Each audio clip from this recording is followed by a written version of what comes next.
What I like most about the Merton and Wandsworth constituency is the amazing array of green spaces that we have, from Battersea Park up by the river, Wandsworth Park up by the river, through to Mitcham Common, Wimbledon Common. We've got Tooting Common, Clapham Common.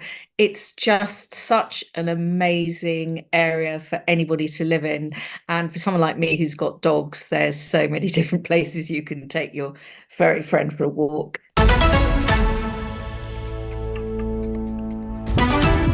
I would say that I've got a couple of achievements as an Assembly member.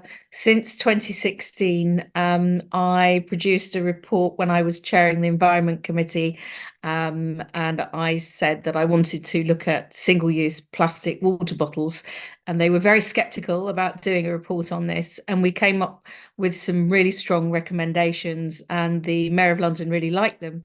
And it wasn't in the manifesto, there was no programme planned, but that's where the programme of the now 120 water fountains that everybody can see across London, with those bright blue droplets, quite often outside transport points, and it has saved literally millions and millions and millions of water bottles.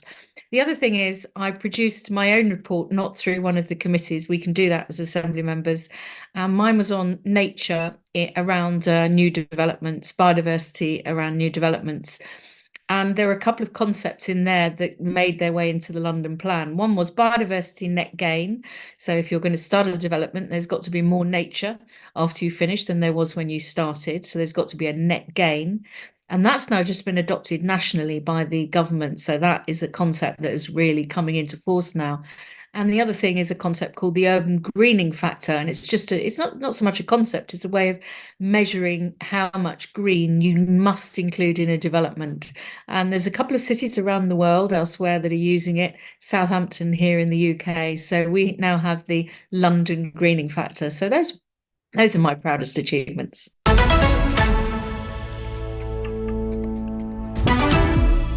So, given what I've just said about one of my proudest achievements is getting biodiversity net gain and the urban greening factor into the London plan, which also has very strong protections for metropolitan open land and the green belt, and given that I also said one of the things I love most about Merton and Wandsworth are all the green spaces, I'm not really in favour of an 8,000-seater stadium being built in the park, because I don't think that's the right place for it. I'm not against the All England Lawn Tennis Club expanding. If that's what they need to do to have a third big stadium, that's fine. But I don't think that's the right place for it. I also don't think it's the place for the 38 practice courts either. They've already got quite a number of practice courts at Roehampton, which is, of course, is still within my constituency. And I think it's nice to spread the tennis out to a different part and not to just have it all concentrated in that one space. So I hope that the All England Lawn Tennis Club will listen to I think it's almost 20,000 local people who've now signed that petition, and they will hopefully think again about the proposals as they stand at the moment and come forward with something better. Well, if I'm re-elected in May 2024, I will be serving from May 24 to May 28. And I think the biggest priority for all of us has to be stepping up and preparing ourselves, adapting to climate change and mitigating as much as we can the worst impacts of climate change. It's quite clear that the climate is changing rapidly. It's starting to impact so many parts of the world. It's really starting to cause problems. Just this last week, we've seen farmers saying, well, my fields have been flooded for the last 6 months. We really do have to think about how we can change things. And I think getting London climate ready, which is one of the biggest cities in the world, is an absolutely crucial thing. And I'd like to play my part in doing that. So the role of Assembly members is to hold him to account, firstly, when we all get together as a whole group and we have Mayor's question time, and we all put down questions, and quite often mine are about, well, what are you doing about this environmental or energy project that you're working on and how's that going, and just sort of, as he says, chivying him along. That's his word.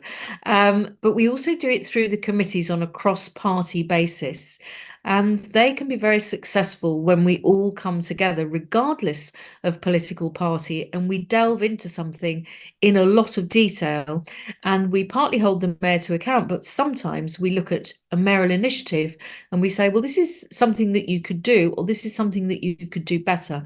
And that's where I think we really come into our own, because we can delve into so much detail and we can get the mayor to a better place, whoever the mayor might be, whoever the committee members might be, and come up with some really, really good ideas. And I just mentioned one that came through from the Environment Committee about the water fountains.